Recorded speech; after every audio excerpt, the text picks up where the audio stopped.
Hey, hi everyone. Welcome back.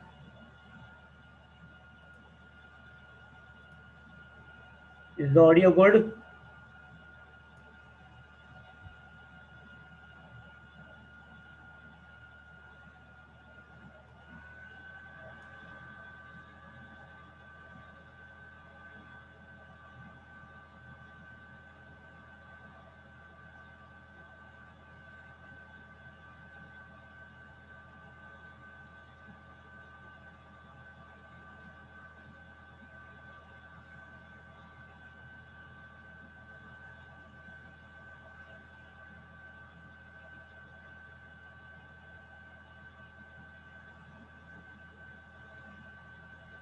So let's continue now.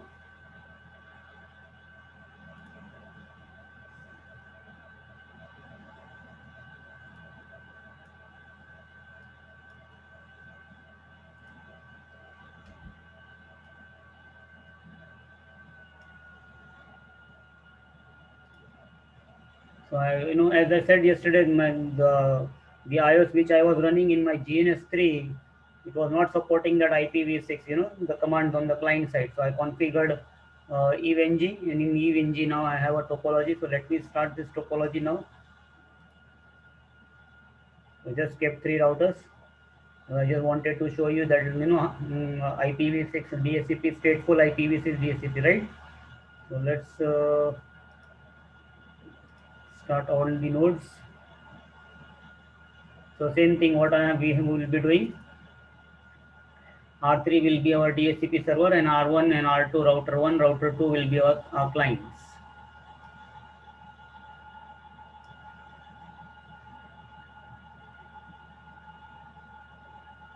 Okay, so let me go first to R3.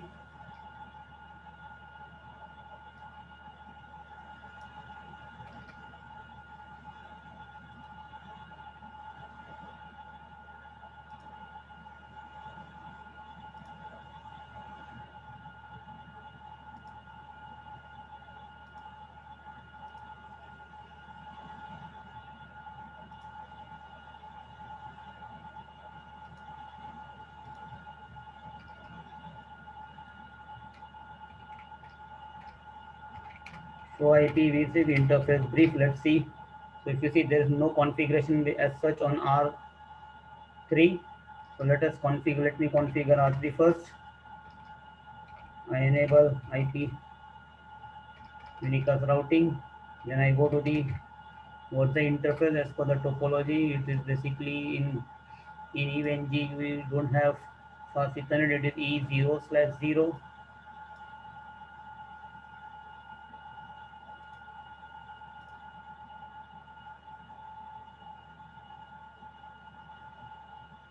So interface E0/0. I go to interface E0/0, and over here I assign the IPv6 address. Let's say 2123 colon colon 3/64. So now R3, the DHCP server has an IP address over on this interface, right? Now let's configure R3 as a DHCP server. To do that, I need to configure on the global mode what IP DHCP pool, same like IPv4. Let's give a name for this pool LAN. Inside this, what is the command to specify the network address prefix, and then I say 2123 colon colon slash 64. This is the network. Additionally, optionally, I can specify domain name.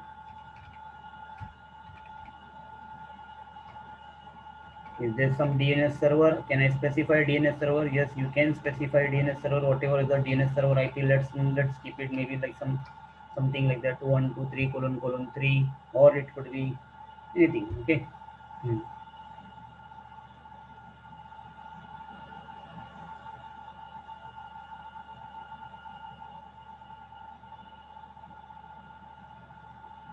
Then what I need to do? I need to go to the interface E0/0, and over here I need to say IPv6 DHCP server, and then I need to specify the pool, which pool I want to use. So I say pool LAN. use this pull.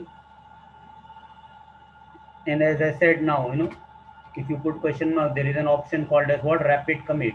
So basically, if I don't specify rapid commit, how DHCP will operate? It will operate in a normal mode. So there are two modes in IPv6 DHCP. Normal mode, that is called as normal commit, or rapid commit. What's the difference between normal commit and rapid commit?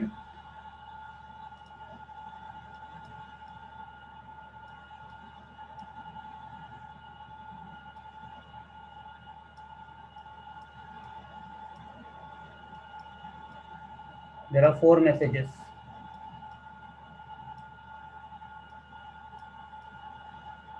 Whereas rapid commit, the name itself is what, rapid means fast. So there will be what, two messages.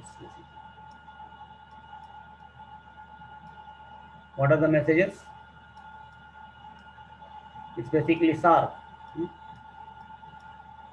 Like how in IPv4 I said DORA. So over here we have something called as what, SAR. SAR stands for what? Solicit, solicit. Then advertise.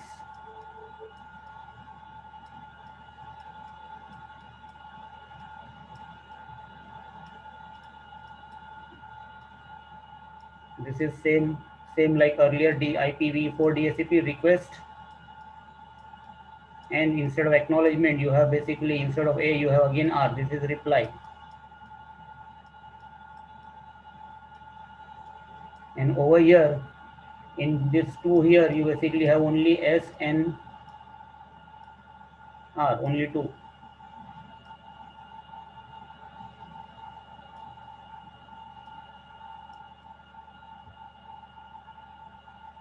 So let us do normal. Let's see normal. Okay. So I don't specify. So when I don't specify anything, by default it is what, normal commit. Normal commit basically means what, four messages will be exchanged. And how do we see that? I can do what, a debug. The command is debug IPv6 DHCP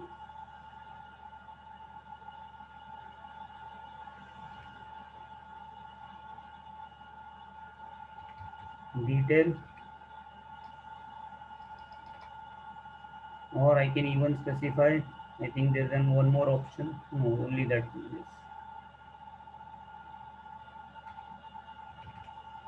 Yes. DHCP, no, debug DHCP detail will be for IPv4. Okay, so we keep IPv6 DHCP.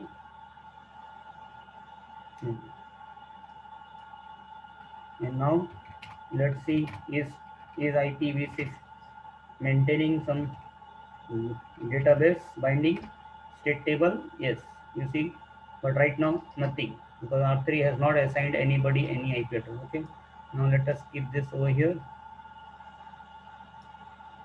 Let me go to R1. R1, if you see, has nothing.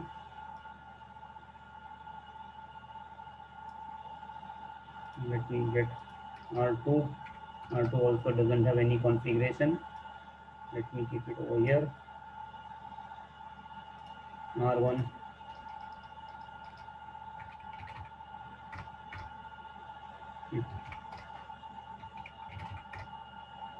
So now I said maybe I want to do later on dynamic routing, IPv6 unicast routing. Then I go to where, straight away interface E0/0. It's basically, see, no configuration, that means the interface is down. And then I say what, if you see yesterday what I was not getting that command. The command, as I said, is what, IPv6 address DHCP. See, now the command is there in this iOS. So iOS to iOS, there are always some commands available, some commands not available. But one thing you need to be very clear. In your real exam, if they ask you a particular task on a particular device, maybe it is a router or maybe it's a switch, whatever model, whatever iOS version, if they ask you to do some feature, then all the command for that feature will be available. It's in the iOS, you won't have like these situations. In a real world, we always come across some devices where the iOS, the commands are not the same, or commands are not missing, or maybe the mode, because Cisco is they're continuously updating their IOSs, but different version of IOSs, you have different sets of commands. 100% it is not different. Maybe we can have maybe 10 to 20% of the commands might be, slightly the mode can be different that way. But you have to understand one thing: in your real exam, if they ask you to do something, you can't have an excuse over there that the command is not supported, I'm not getting the command. If you are not getting the command in the real exam to do a particular feature, you should understand that you are doing something wrong. The command is there, but you are not looking for the command in the right place. So never approach a route, proctor and tell that, okay, see this, I'm doing this task and I need this command, and the command is not there. This is not possible in your real exam. So whatever iOS they will provide you on that day, that iOS will definitely support all the tasks, whatever they are going to ask you.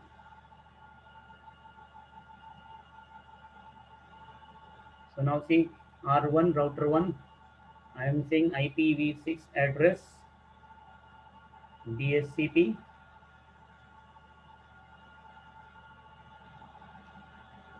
I can even enable IPv6 if I want, because there is no IP address.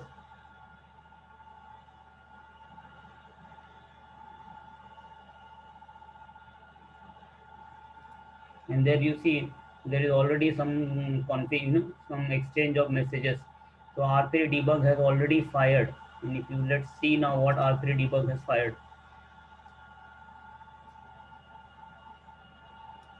See, it says received, since it is normal mode, so it received what? The first message solicit. Then it is sending what? The advertisement message.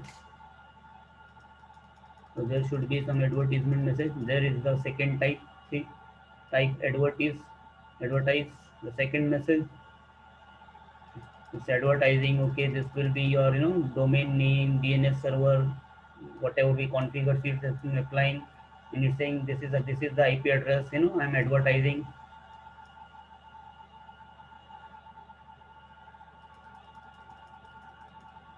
Then if you see the third message, as I said, is what? Request.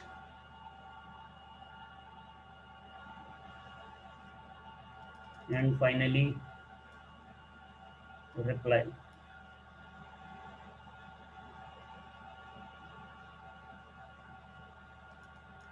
So this is the IP address which is being offered to R1. And if you see, basically, the lifetime, I did not specify any lifetime, so it has taken 1 day. So the same in IPv4 also, the life it is called as what? Lease. The default lease was basically 1 day, 86,400, and this it will be valid. Maybe if you see, I don't know how much is this. If we divide by 86,400, it is like 2 days. It is valid for 2 days.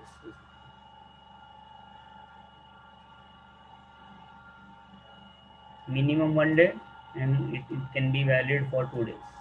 So this is like that lifetime. Two lifetimes are the preferred and valid. If you want, as I said, we can make it infinite also, or forever also.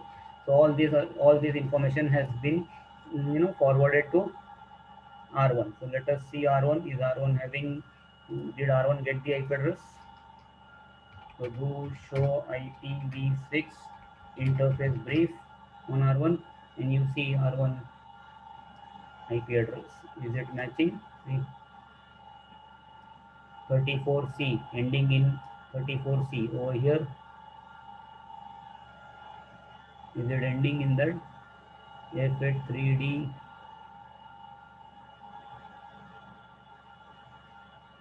Oh, it is only showing the network portion. Here it is showing what? 3 octet. And the last one, basically,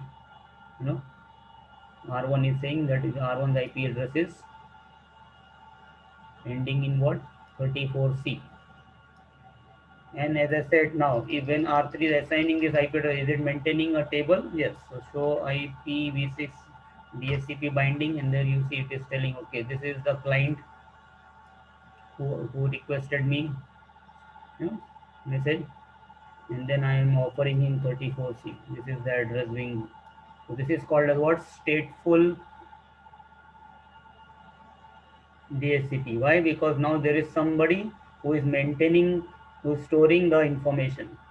What IP address has been assigned to a client, when it has been assigned, how long it is valid. All that information is stored. And that's the reason this is called as what? Stateful.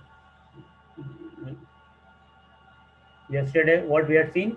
Slack. Stateless. Nobody gave anybody IP address, and that's the reason nobody was maintaining any state table. Everybody just they learn about the network portion, and they created their own host portion, and then every device generates the IPv6 address dynamically. That is Slack.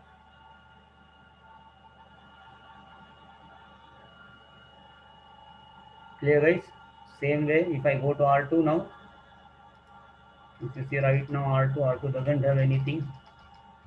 So IPv6 interface brief, R2 doesn't have anything. So if I go to R2, let me put R2. Maybe I don't want R2 is might be just like a normal workstation, it not be a router. So I go straight away to the interface E0/0, and we'll keep this here also. Debug is still on R3. I go inside IPv6, enable, then I say IPv6 address DHCP, and then finally I say what? No shut. You can do no shut before also.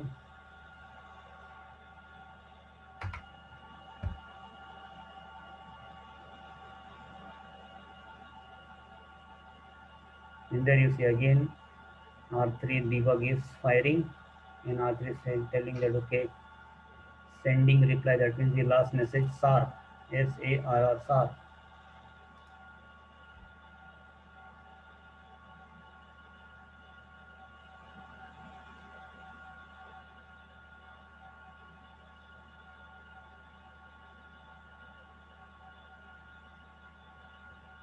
And now so IPv6 DHCP binding, second one 37 AF.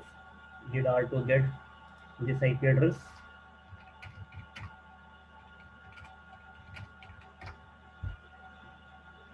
(37AF). And is R3 maintaining a state table? Yes. So this is your IPv6 DHCP. On the client side, the command is what? Simplest command is what? IPv4 address DHCP. Okay. Now let us do. Let me again default this interface on R2. Default interface E0/0. So what happens? Gone. Whatever previous configuration. Now R2 will not have any IP address. Do show IPv6 interface brief. If I do, again see nothing is there. Now this time I go to R2, okay, and over here I enable IPv6 enable. Then I say R2, you want IP address, okay, get IP address from DHCP server, and in the end, see, I'm putting rapid commit now. Before that, let me clear this now, and let's see now what happens. I'm doing rapid commit. Server side, I have not done any rapid commit. Server side, if I have not done any rapid commit, that means it is in which mode? Normal commit. But now client side, I'm doing rapid commit. And see, let's see what happens again. What happened? From client side, what message was received by the server? Solicit. And then what the server did? Received solicit message. Then again advertised, received request, and finally again reply. So if you see, server was in normal mode, but client I configured in what, rapid mode. But since server is in normal mode, it send what, advertise message when it received the solicit, because solicit is there in rapid also, solicit is there in, so server does not know, it has to respond back in rapid mode. And that's the reason basically, even if you configure rapid commit on the client side, server will still operating what, normal mode. Server will still send what, messages in the four messages. And then since it's an advertise, the client will what, finally ultimately client will also move back to what, normal mode only. So if you want the normal mode to happen, what I need to do, I need to go to the interface.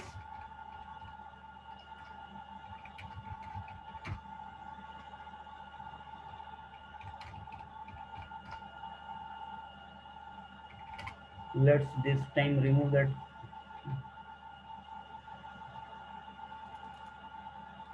I removed, so now R3 is no longer a DHCP server. Again I put back the command,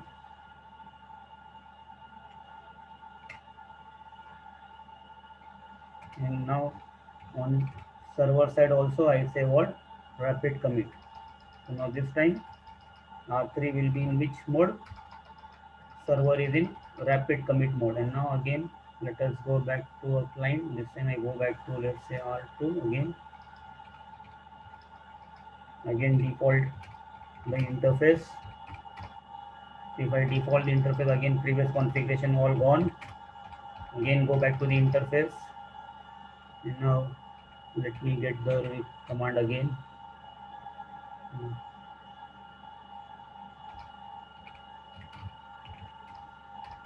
It's already up, interface is already up.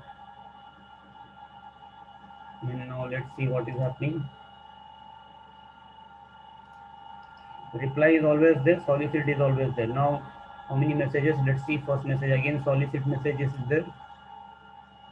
After solicit, let's see, do we see any? Okay, now straight away reply. Now straight away reply. So server side is more important. That's the reason, if you want rapid, you want the DHCP allocation, the IP address allocation to happen fast, you have rapid commit. Only two messages will be exchanged, solicit and reply. Clear, guys?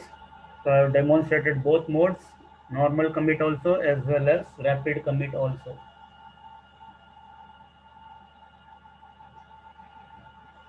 Alright, so let's move further. Now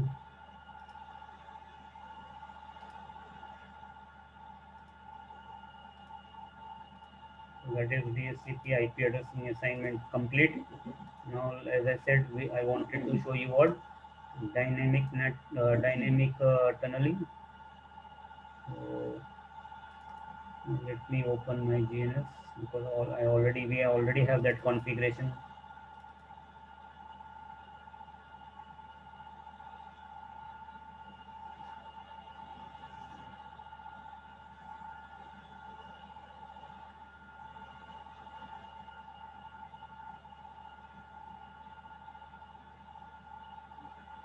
See, where to use rapid commit or where to use normal commit, it depends on your implementations basically. If the assignment can happen in two messages also, then do it in two methods. But the thing is that then the clients also should support. So if the IPv6 devices, if they are not supporting the rapid mode, then normal mode. So there could be some devices, there could be some applications, there could be some workstations, may not be.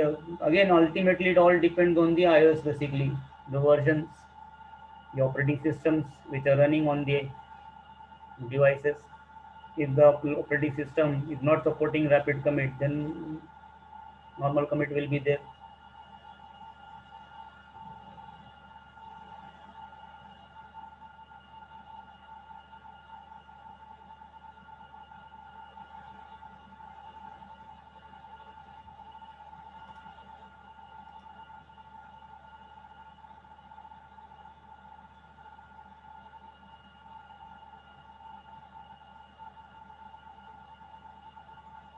So enable devices.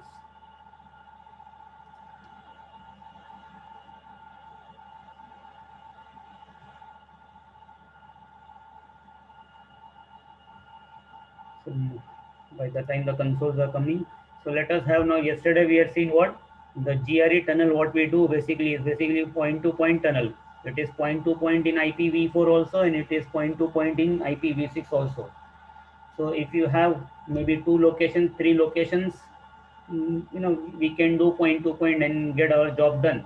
But suppose if I have head office in 100 locations, or if I have a head office in 1,000 locations, then I want all the branches to communicate only with the head office. Still on the head office I'll require what, 1,000 tunnel interfaces. Why? Because for every destination you will require what, a separate tunnel interface. So that is not scalable. Moreover, the problem is what, even if I have to like that point, even if somebody does like that, creates 1,000 tunnel interfaces on the head office router, and then what happens, enable some dynamic routing protocol like yesterday how I shown you OSPF. And if you configure like that OSPF or whatever EIGRP, RIP, whatever protocol you want to enable on your tunnel interfaces. So after enabling that dynamic routing protocol, all the branches will receive each other's route, but they will receive the routes via hub only, because it is point to point tunnel with only the hub. All the branches have what, hub. So that becomes like a hub and spoke. So all the traffic always goes through the HQ router, head office router. That is called as hub and spoke topology. The drawback is what, if there is, even though the branches are connected directly, but still their communication is happening through the HQ router, hub router. So whenever the hub goes down, if the hub is unreachable, the branches cannot communicate directly. So if I want now any to any connectivity, that is, we call it as what, point to multi-point tunneling. And in point to multi-point tunneling, basically there are various methods in IPv6. Okay, that is called as what, dynamic tunneling. So that is something, we have something called as auto RD method, ISA-tap method, 624 method. So there are various options in IPv6 dynamic tunneling. As far as your lab goes, you have only static tunneling. Please remember this. But still, I will, as I said, I like 624 tunneling method. Why? Because there is some kind of calculations. Okay, so we'll see that now. Okay, so as I said yesterday, what we'll be doing,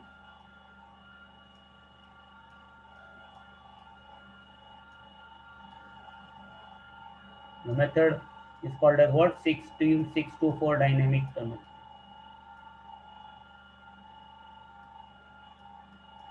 What it provides me, any to any connectivity. And what is the advantage? Scalable.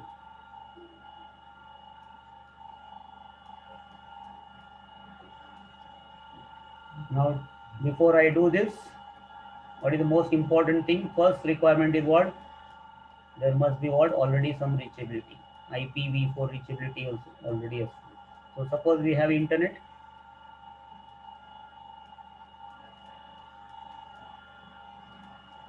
So reachability is always a very important criteria. Even like BGP, whatever you are doing. So if you have IGP reachability, you have some kind of reachability between any two devices which are not directly connected, then we can do tunneling. So yesterday we had seen that there was already reachability between all the devices, right? So now also, uh,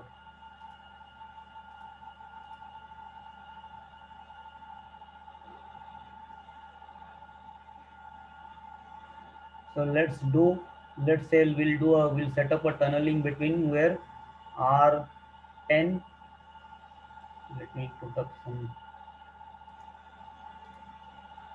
Let's say I want, this is my location, one location, this is one, maybe another location, and let's say R8. So these three devices I want to do tunneling. That is, it will be like this.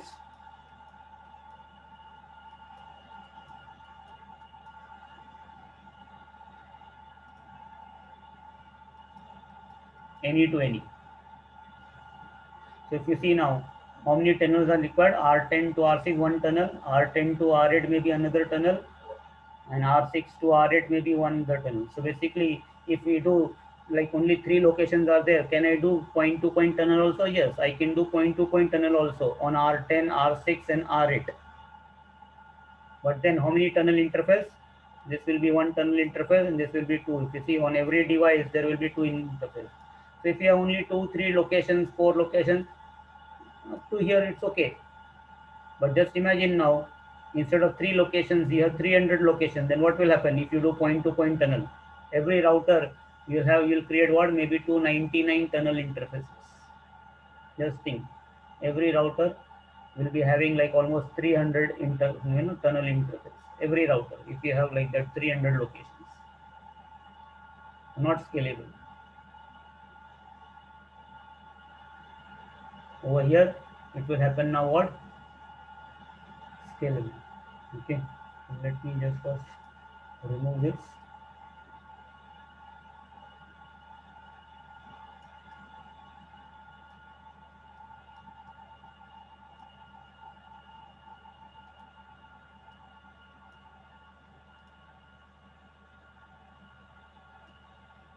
So I want like that.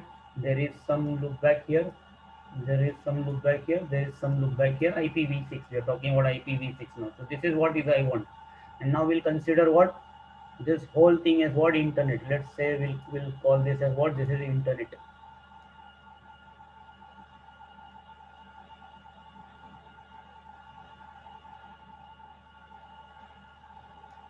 So this is the internet part. This could be 5 and 3 could be one ISP, router 1 and router 1 and 2 and 3, or router 1 to 7 could be another ISP. This could be like BGP running between them. And then R5 you have one customer connected, R3 you have another customer connected, and R7 you have another customer connected. So already reachability is there, and this is what? This is internet based on what? IPv4. And you want to run what? IPv6 here. Okay, so this is the requirement. So first thing what I will be doing is what? First thing first, I will test reachability from where? R10. Let me go back to R10. I'll do a ping to public IP of R6 5.5.36.6, and there you see I can ping R6. How about can I ping R8? 170.10.78.8, that is R8. And you see now R10 can also ping R8. Okay, and intermediate routers, in the diagram, as I said in the diagram, these guys are not supporting IPv6. So I'll just go, what I will be doing basically will be what? R5, R3 and R7. I'll do what? I'll remove IPv6 unicast routing. What will happen? Once I do that command, whatever IPv6 configuration was there, dynamic routing configuration if it is having, they will no longer be IPv6 router. That means they don't support IPv6. So I just go to router 3, go to the config mode, do the command no IPv6 unicast routing. Go and see, it is telling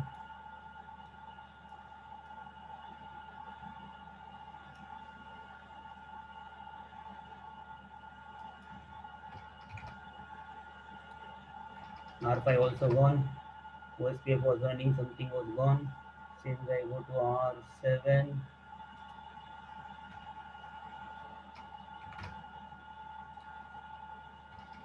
so if the IPv6 EIGRP was configured there, if you guys remember, I had done 64-bit EIGRP earlier long back, so that is also gone now.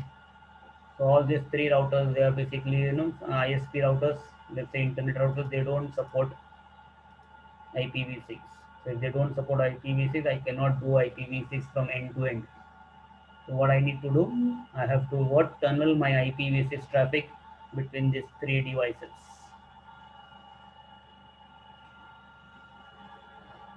As I said, before I do that, okay, this 624 tunnel method requires what? Some kind of calculation. That's the reason. Okay, let me pull up a text file here and we'll note down some details.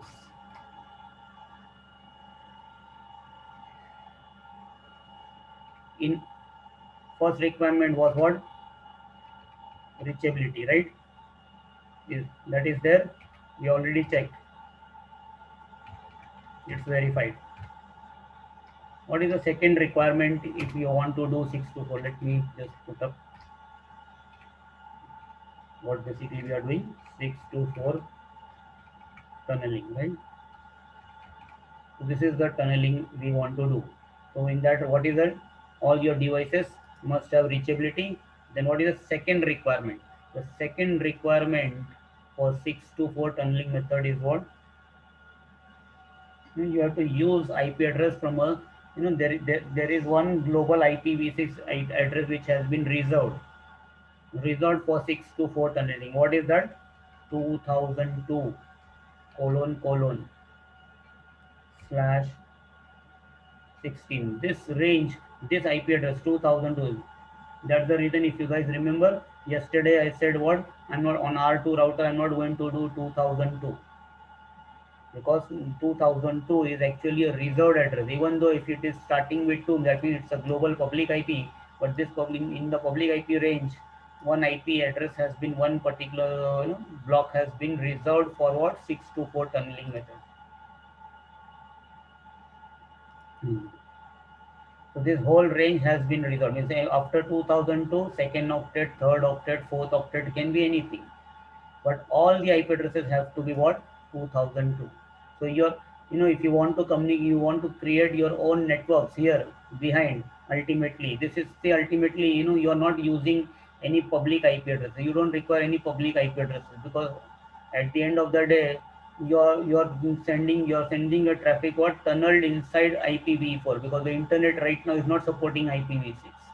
So customer is free to use what any IP addresses. Like on R10, if you remember, I configured yesterday the loopback IP address. I specified 2105 on R6 2006 on R3 2003, whatever, like that, same thing. But now I cannot do like that. If I want to do 64 tunneling, then my LAN, the LANs, the LANs which are behind this, all these IP addresses have to be only from which range? So here it has to be what? 2002. It has to start with 2002. Over here it has to start with 2002. So all the IP addresses have to be 2002. Suppose there are 10 segments I want, then there will be what? You have to do more 10 different IP addresses starting with 2002. First field will be always 2002, and then remaining fields I will show you. That is what is the calculation, how you can generate, and it is very powerful. Just imagine you can have 65,000 segments, 65,000. Just imagine you can have like that, 65,000 VLANs basically behind every branch. That is the power of 624 tunneling.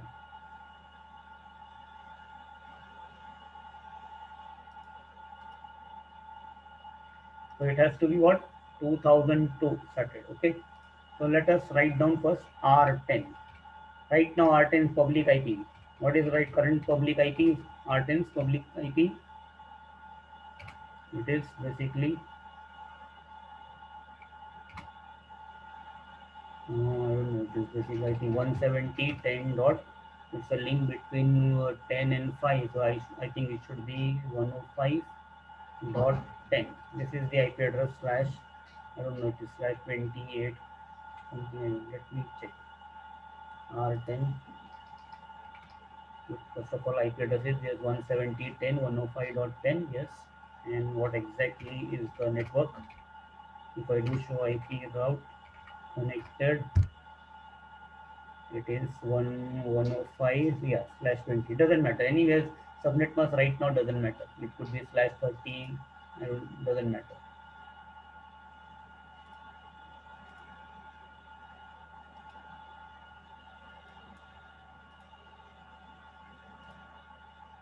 R10. Okay. So what I'm going to do before I do anything, first I note down the IP address of what 170.10.. Now I need to create a tunnel interface. So in this also, since whether it is static tunneling or dynamic, ultimately it is tunneling. So you require what? A tunnel interface, and the tunnel interface requires what? IP address. And now the tunnel interface also will, the IP address will also start with what? 2002. Now what to do now? You know, so let us write tunnel IP for R10. Okay, it will start, as I said, it will start with what? 2002. Okay, now the second octet will be this one, because IPv4 is how big is IPv4? 32 bit. That means each number in IPv4 is what? 8 bit. So this combination of two numbers will become what? 16 bit. So over here it is like this, 170.10. This will become the second field of the tunnel interface IP. Then third will be what? 105.10. Finish. And now fourth field can be anything. So this becomes basically what? Slash 48, because you have three field now. First, this is 16 bit, then this is the second 16 bit from this IP address, and then this is the third 16 bit of the network portion. And the fourth field will be now what? 0. The fourth field will be what? 0. So it can go what? 0, 1, like that. It can go up to what? FFFF. And if it is like 0 to FFF means what? 65,000, as I said. No, 65,000 subnets can be inside this. But this is what? Decimal number, right? IPv4 is what? What is the syntax? Format is what? Decimal. But IPv4 is decimal, but IPv6 is what? Hexadecimal. So what I need to do? I need to do what?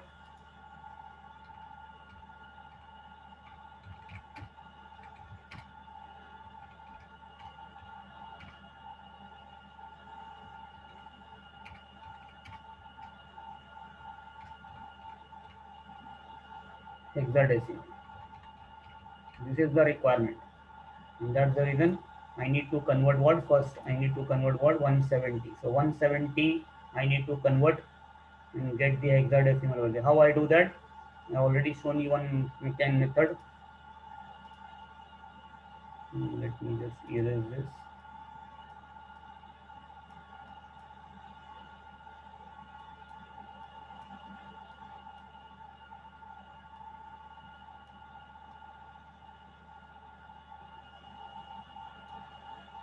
How do we calculate this? You have to convert what? 170 into binary, 8 bits, and then 4 bit combination you can take and do that way also. Another shortcut method is what? Write down 170, and hexadecimal basically means what? What is the numbering system? 0 to 9. 0 to 9 in hexadecimal is what? 0 to 9. But 10 becomes in hexadecimal what? A. 11 is what? B. 12 is what? C, and up to 15 is what? F. That's it. 0 to 9 and then A to F, right? So altogether how many numbers? 16. And that's the reason any decimal number, if you want to convert into hexadecimal, instead of converting this number into binary and then doing 4 bits and then writing the values and then adding and then doing all the thing, another simple method is what? Divide any decimal number by 16. So now if you see 16 tens are will be what? 160.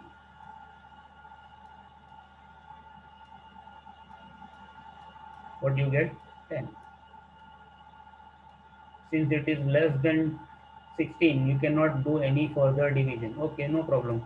So whatever, when we do some division, whatever is left, we call it as what? Remainder. And the answer, whatever we get, we call it as what? Quotient. Okay. And that's the reason now this hex, how do I write hex? I write hx. Hex of 170 will be what now? I'll write it as what? Q, position number first, and then R. QR. This is the Q. This is the Q, and this is the remainder. What is Q? 10. But 10 in hex is written as what? A. And remainder is what? 10. Again, 10 in hex will be what? A. So now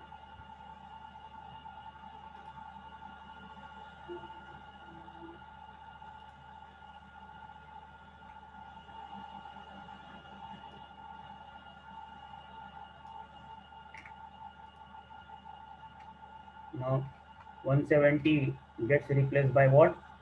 AA. And how about 10? Now next number is what? 10. Do you need to calculate, do any division? No.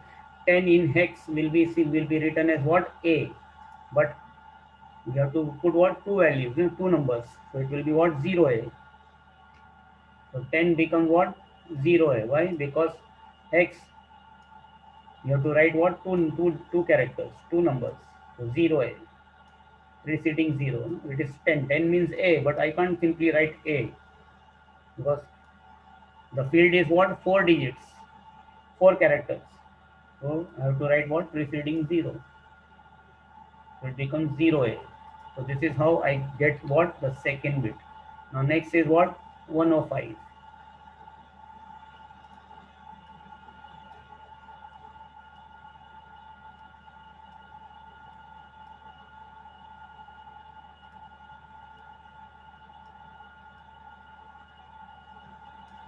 Let's see now. 16. How many times it will go in 105? 105. 16 5 is 80. 16 6 will be what? 96. So it will go in what? Only 6.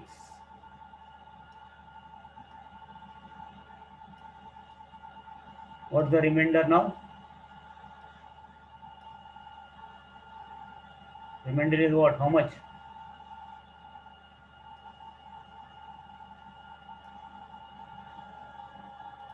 So now this time x of 105 again is what? QR. What is Q? 6. 6 in hex is 6 and 9 in hex is 9. So this becomes now what?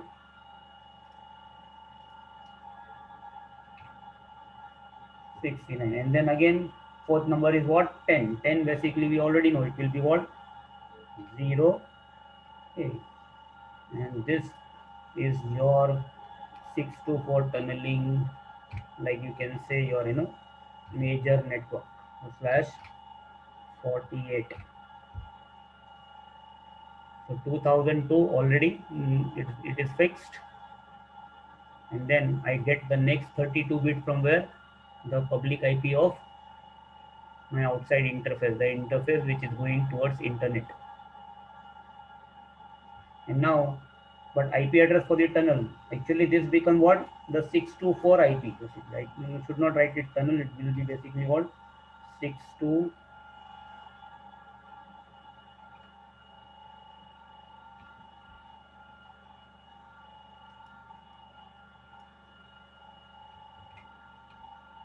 624 maybe IP. This is what we need to calculate.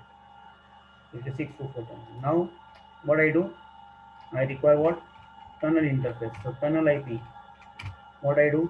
I select 2002 colon AA 0 A colon 690A, and then fourth field, which is the first number in the fourth field? 0. So let me click 0. So all the 4 numbers will be zeros. No need to write 4 numbers zeros. And then colon 10, because it is router 10. So I selected 10. It can be any number. I can put 1 also. Doesn't matter. Host this host doesn't matter. This host can be 1, 10, whatever you want to keep, you can keep. But if you see, this will be part of all the IP addresses of R10 now. Same way, your look back. Let's say if you have some LAN, VLAN behind. So maybe I call it as what, LAN 1, LAN 1. Let's say there is some look back. How we simulate LAN 1? We'll create a look back, and for that also, what will be the IP address?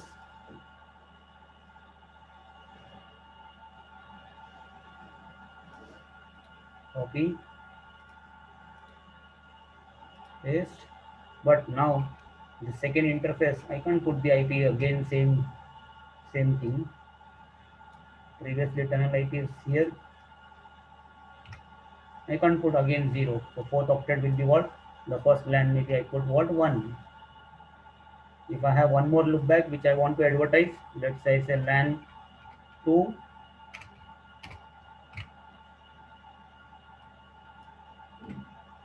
So if you see, you're using in all the IP addresses now 2002, and this is like fixed for all on R10. Why? Because this two field, they have been derived from where? R10's public IP. They have been derived from 170.10, this public IP.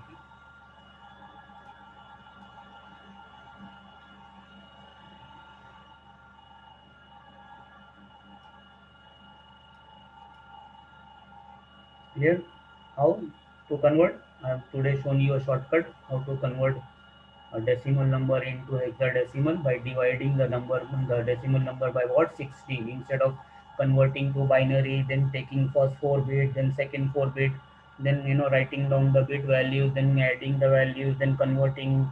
If the number is greater than 10, then writing A B C D like that. Straight away divide by 16. Hexadecimal is what, QR.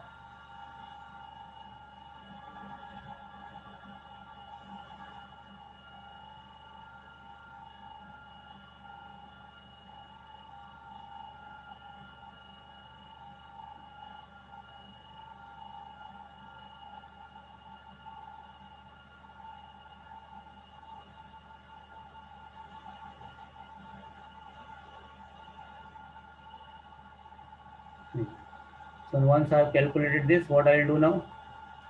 Let us go to R10. Let us create a look back interface. Look back. Let's say I say look back. Let me see. Do show IP interface brief. There is look back 2010. I don't care that. Let us create look back 100 or 101, and on this look back I'll assign the IP address, what, this IP address.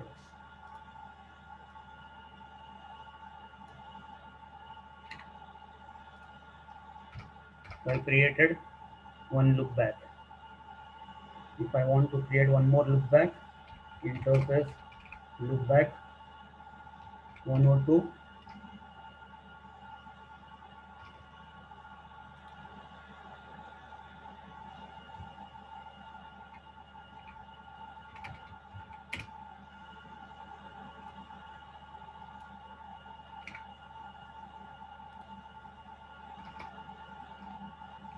then next is what, I create what, a tunnel interface. So I say tunnel interface tunnel. Let us use number, let's say 100. Interface tunnel 100. What is the first thing I'll require? IP address on a tunnel interface. So what will be the tunnel interface IP? We have already decided that it will be what?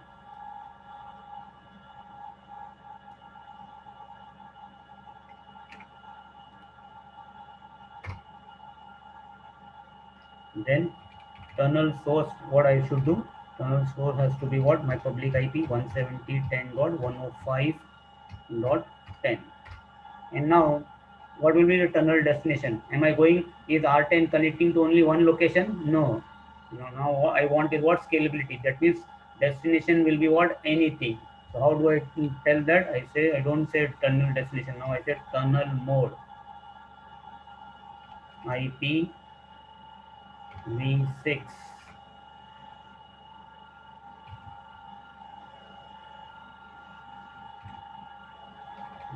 Again iOS issue. tunnel mode.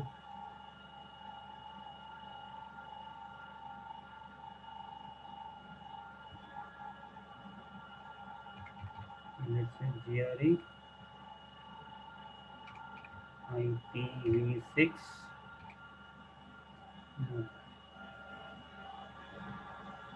624 command. Where is it?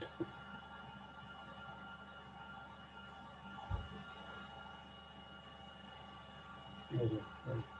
I said tunnel mode, straight away IPv6 IP and then 624. Okay. So I say, see, ultimately what we want to tunnel IPv6 inside what IP. Internet is IP based. So I say tunnel mode IPv6 inside IP, and what method I want to use 624. If I don't put 624, if you see there are other methods also.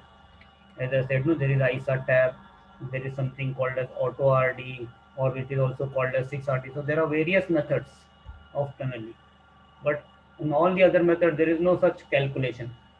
That's the reason I selected this method, so that at least some calculation is there. And plus your real exam, maybe you don't have this.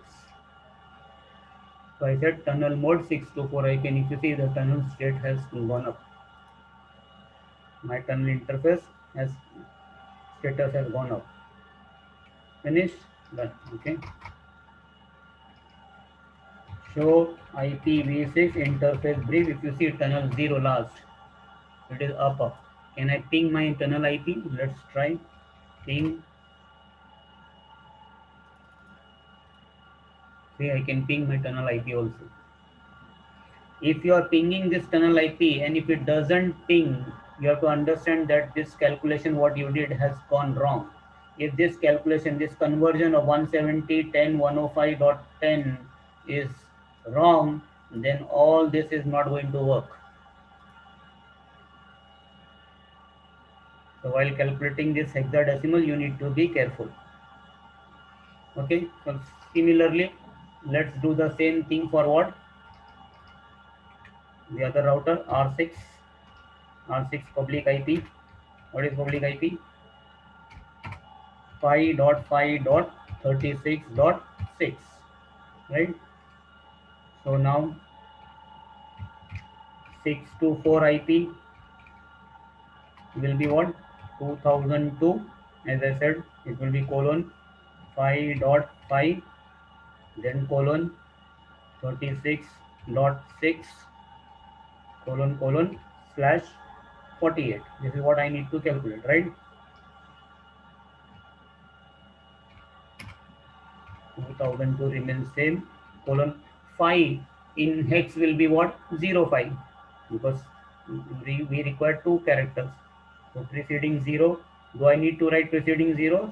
No need to write preceding 0. Even if I write also, my router is going to. Then second number is also 5, so it becomes very easy. So it becomes like what? 505. Then 36. What I'll do? Divide by 16. 16 twos will be what?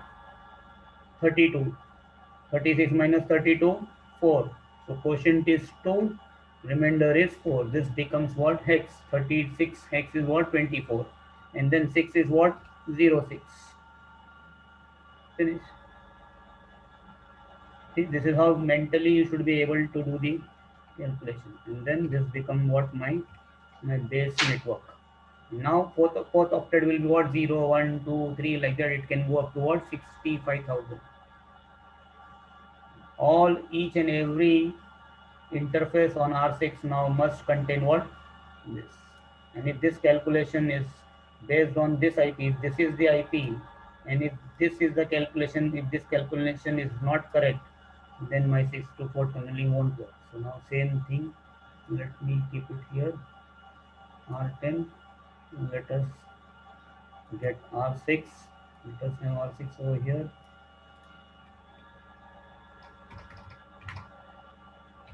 Interface loop back, let us here also, we have here also interface loop back 101. Same way I can write down here also. I can specify here step by step. Initially step by step. Then later on, what you can do,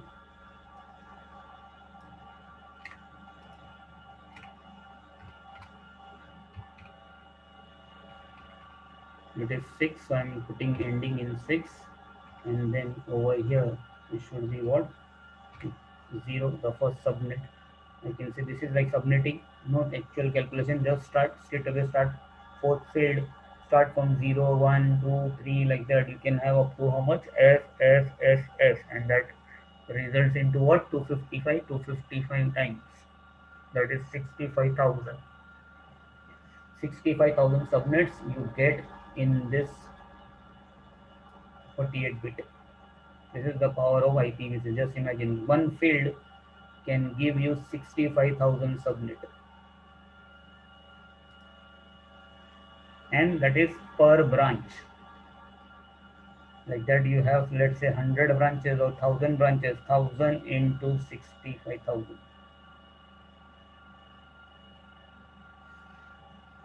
Done.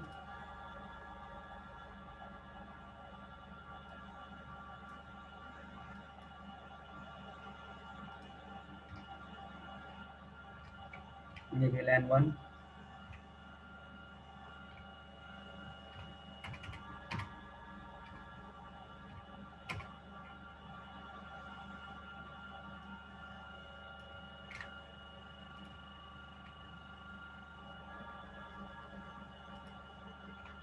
One.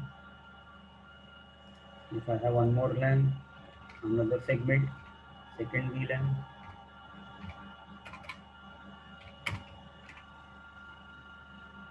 Third VLAN will be 2, 4, 3, so like that. 100 VLAN will be 100. Just put like that numbers. That's it. So calculation for RC is also done.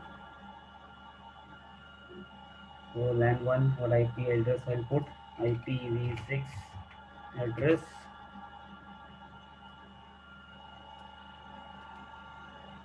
Mhm.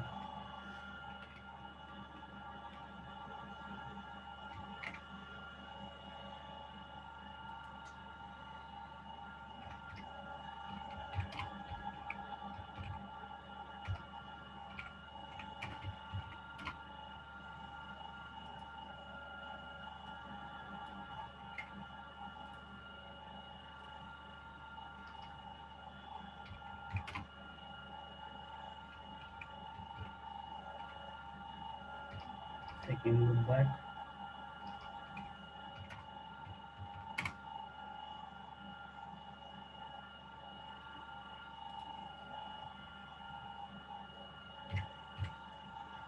Just make it 2, and then I create the tunnel interface. Maybe I keep it everywhere same with the interface tunnel 100 number.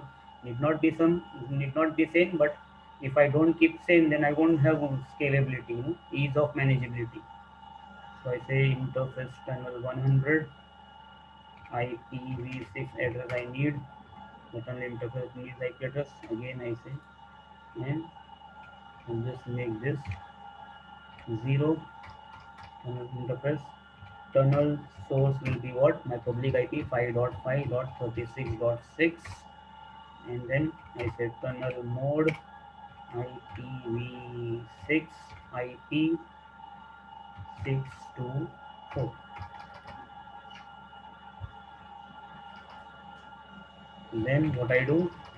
Always testing. Show IPv6 interface brief. Is the tunnel interface 100 up? Yes. Just do a testing of the ping, and you see R6 is also able to ping its own tunnel IP. And then finally let us do the calculation for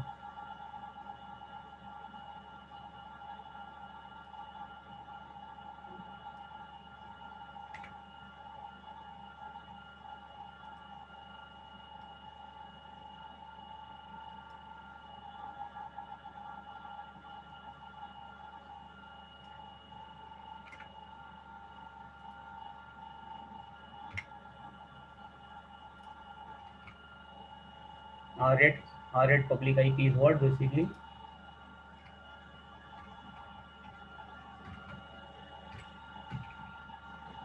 And this is a link between 7 and 8, so the subnet third octet will be 78.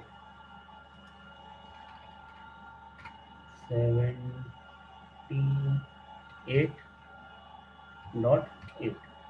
right? So if you see 170.10 is same, so it becomes AA.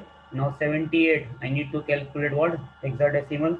So if you remember, 16 5s is 80. That means this is 78. That means it will go into what? 16 4s is 64. So now over here,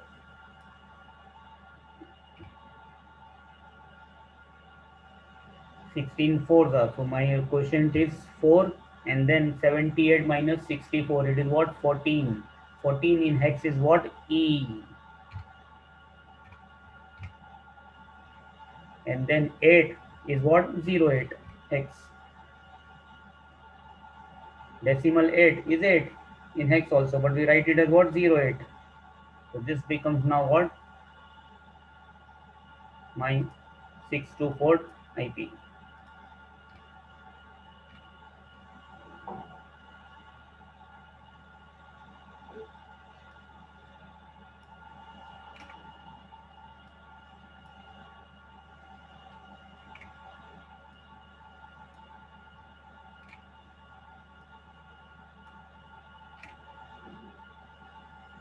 And since this is 8, router 8, so 8, I can keep even 10 also, doesn't matter, but let us follow one system. So the IP address is generated for 8. Let's call router 8 over here.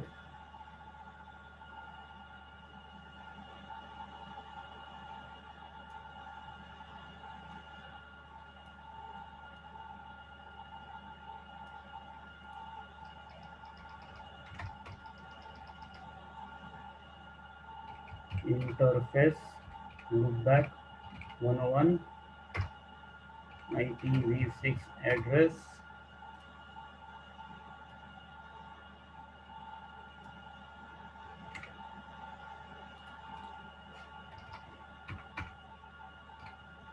One or two.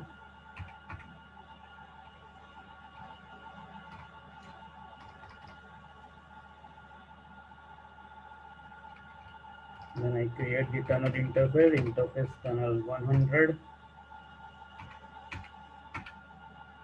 I start with what? 0 for tunnel interface. I can use any number, not necessary it has to be 0. So 0.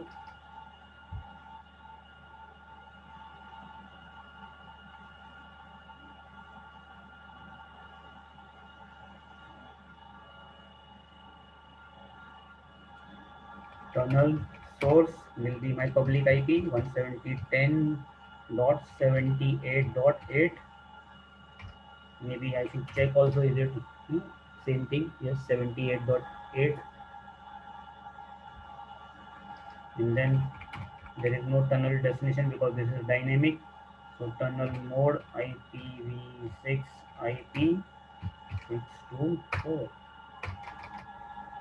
Tunnel interface should come up on R8. See, it has come up. Then I ping.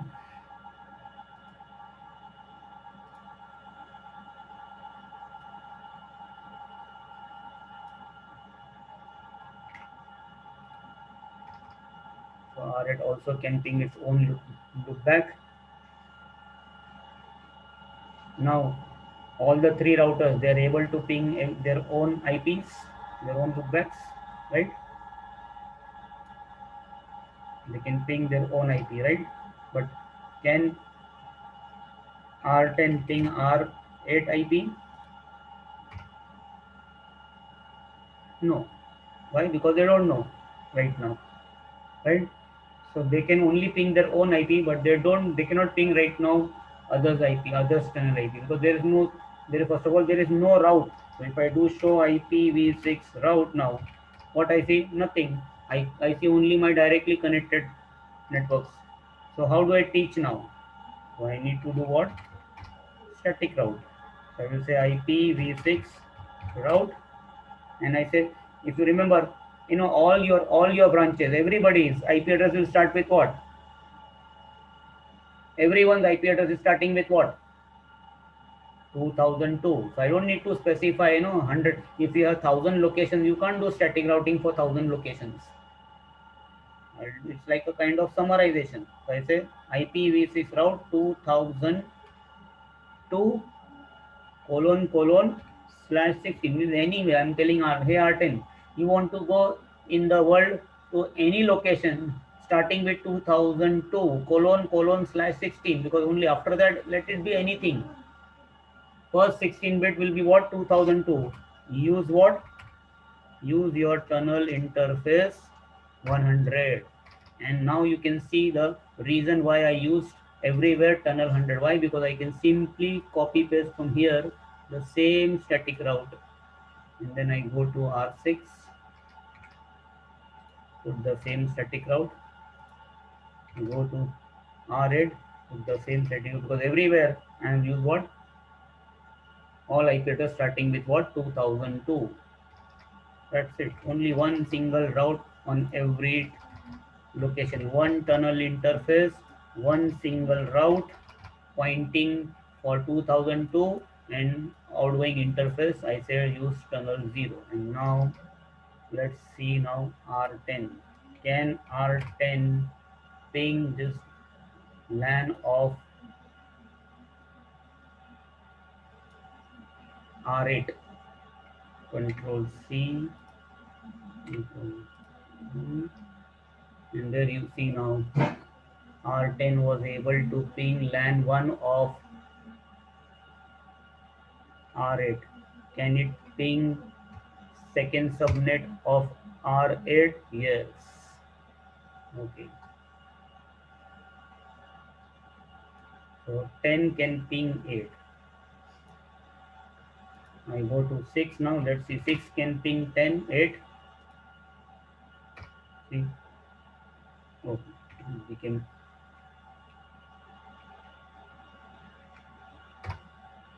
E6 can also ping 8. Can 6 also ping the second segment of R8? Yes. So 10 can ping 8. 6 can ping 8. How about 6? Can 6 ping 10? Let us see. Let us try. What is 10's IP address? So IPv6 interface brief. Let us pick up one IP address of any one loop back. Go to R6. See, R6 can ping 10. Second segment of R10. 6 can ping 10. 6 can ping 8. 10 can ping 8. So same way, can 8 also ping 10? Yes. Any to any connectivity.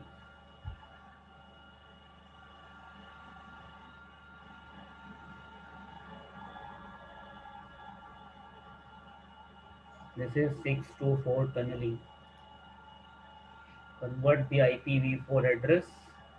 Which IPv4 address? The outgoing interface. Convert the IPv4 address to hexadecimal to get what? To get the 624 IP.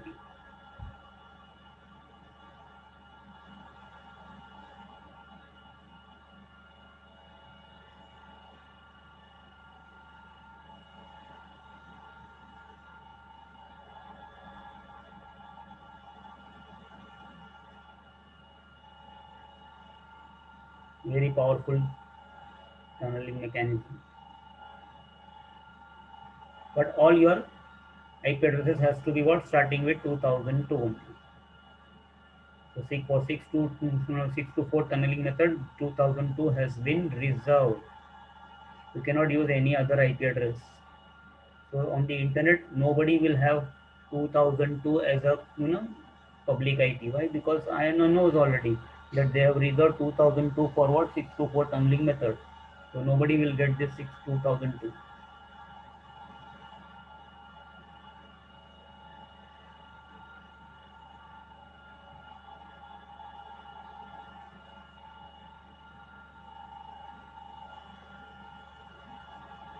See the scalability.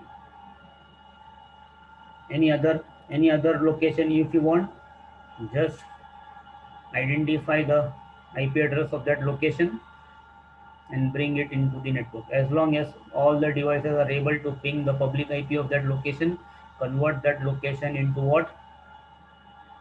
This thing, and then the routing. If you see, routing was so easy. Common routing, just telling go anywhere in 2002, go via tunnel interface 100. If I use every device, every router, if I use the tunnel interface different number, then what will happen? Then I cannot do copy paste. Then I need to remember, okay, this router. See, we are not talking about 2 3 routers. Basically we are talking about what? Scalability. That means we are basically like hundreds of locations or thousands of locations. In thousand location environment, if you every device, every every location, if you set a tunnel interface number, any random number, then basically you are creating what? You are digging a hole for yourself. You are digging your own grave. You're creating hurdles for yourself.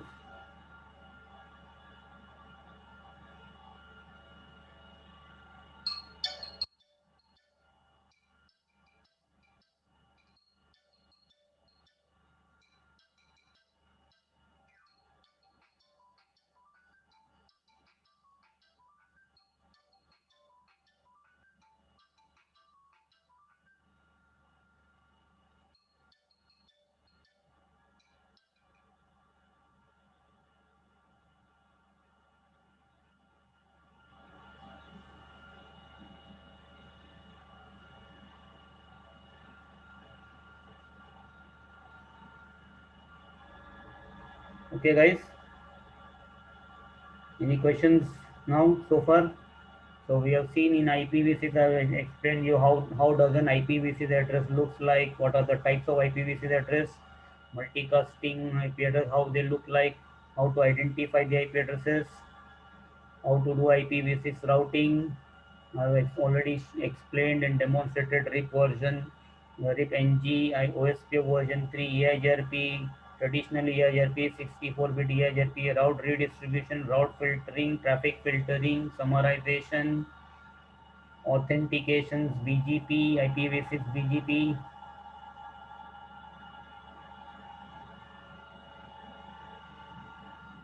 tunneling, IP address assignment, neighbor discovery mechanism, tunneling. So we are done with IPv6. Now there is IPv6 multicasting, but then again to explain IPv6 multicasting, first I need to explain you normal IPv4 multicasting. So once we complete IPv4 multicasting, then we'll again see IPv6 multicasting also, how to do IPv6 multicasting. Okay.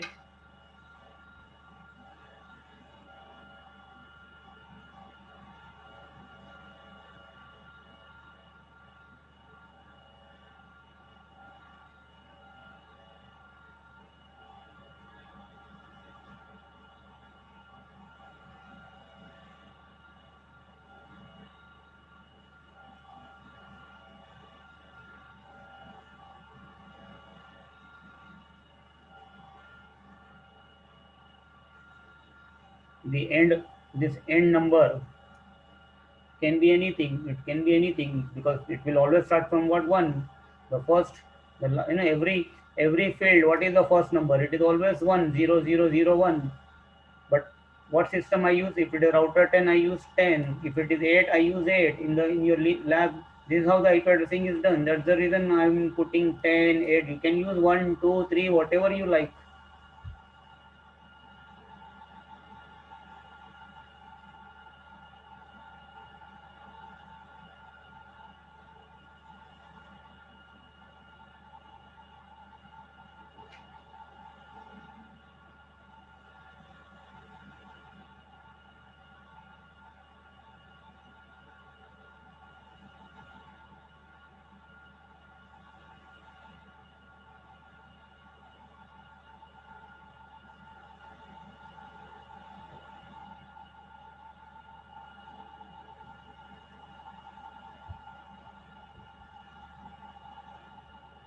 So whatever I'm explaining, whatever I'm demonstrating in the session, let you guys are getting the recordings also. So once you watch the recording, maybe if you want to repeat something, you go through the recordings.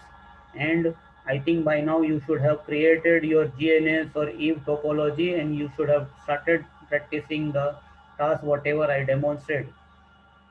You have to you have to do the first of all, you have to do this all this practice first.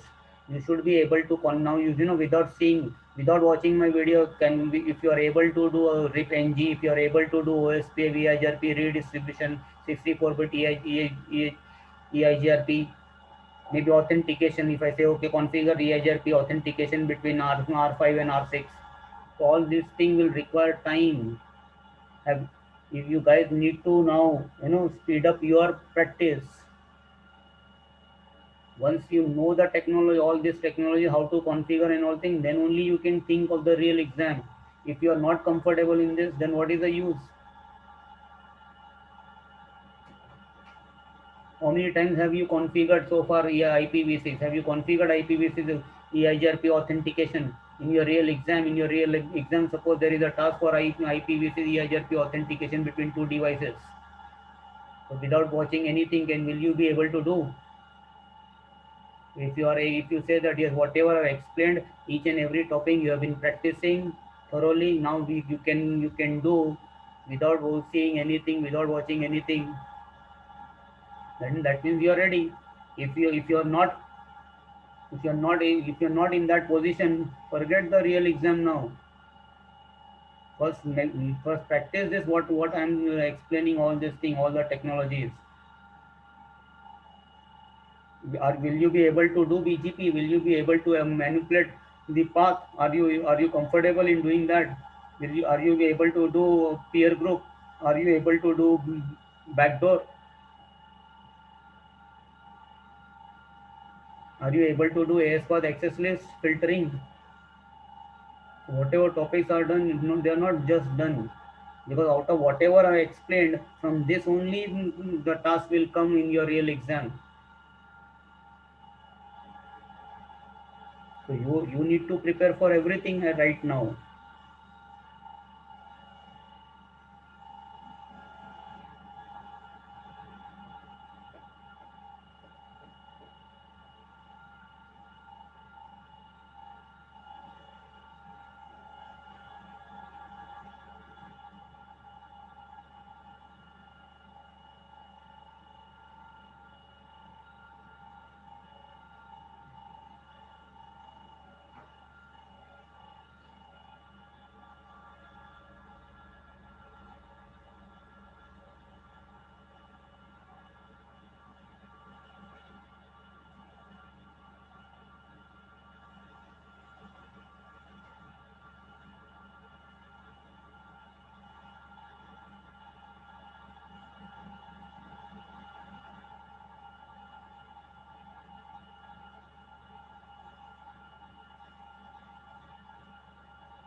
Okay, guys. So now we are done with IPv6. Only now IPv6 multicast is remaining. That I will be completing once I complete IPv6 multicasting. Now the next topic will start from tomorrow will be what IP, you know, IPsec VPNs. So the next topic what is lined up is IPsec VPNs. Okay, so I'll forward the agenda for the coming week, like starting from tomorrow, let's say. So I'll put what are the topics I will be covering in IPsec VPNs.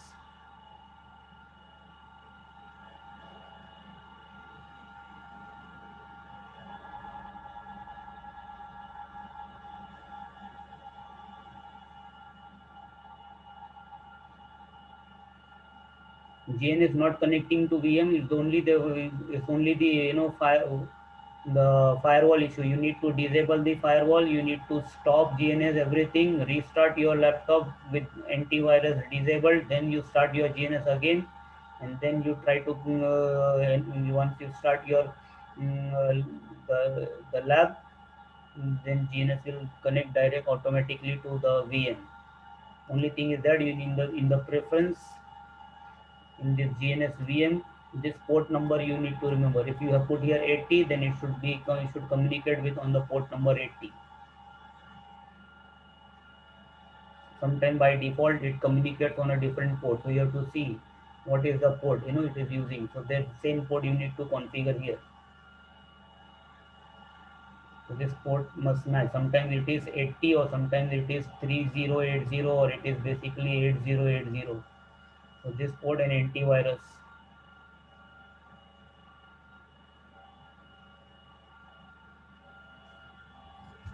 It's only with antivirus issue only GNS doesn't connect. Or if you guys want, you can migrate to Eve. You can migrate to Eve basically. You can install. You can download the Eve latest community free edition and the same iOS. You can install in Eve. Installed the same the iOS. iOS also you get it on the internet. Router iOS and switch iOS you can easily get on the internet. Just look for search.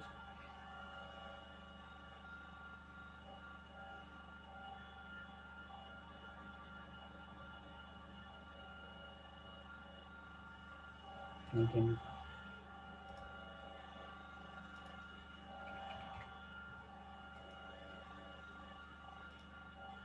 I can add a layer to switch, layer to image also. You can say I want to add a switch 1 or you only switch, whatever name, how many interfaces. It has by default only 4 interface. If I say I want 4, so it will become 4 into 4, 16 port switch. Oh,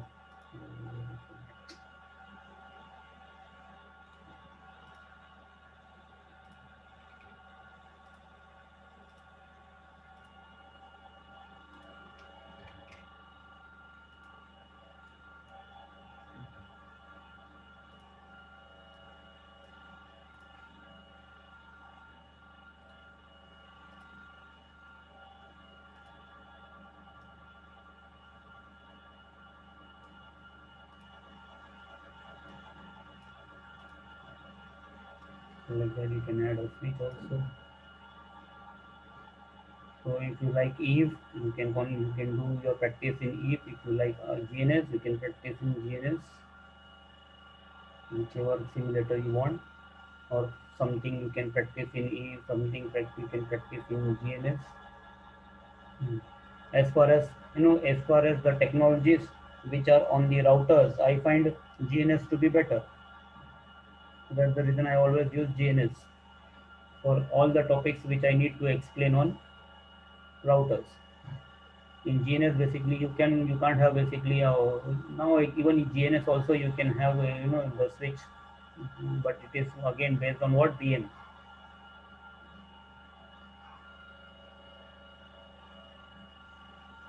That also you can do. It's all up to you how you want to configure.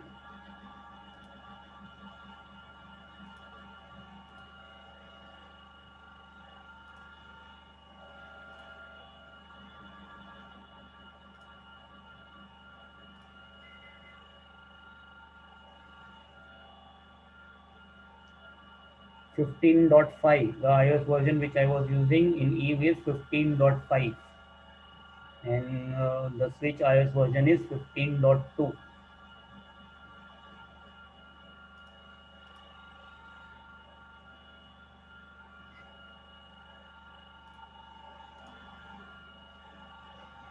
If you guys remember, that I had already shown you like that, right? Just go to this site.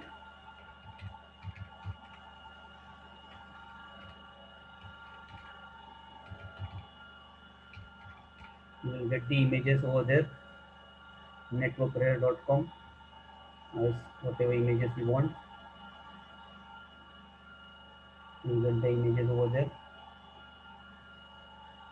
and then you can use those images in GNS or wherever you want. Okay, let's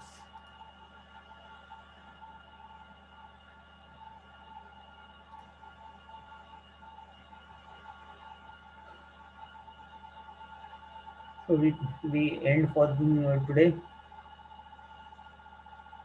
So we continue tomorrow with IPsec VPNs. Very interesting topic.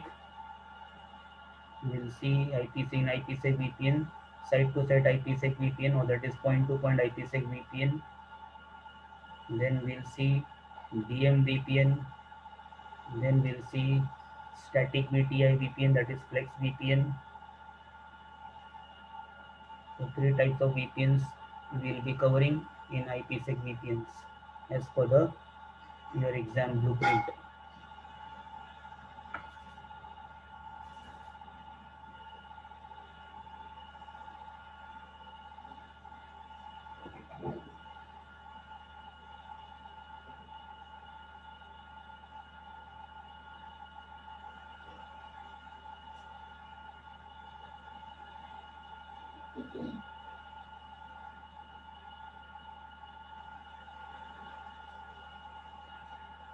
Okay, guys. See you all tomorrow, same time, hopefully. Goodbye.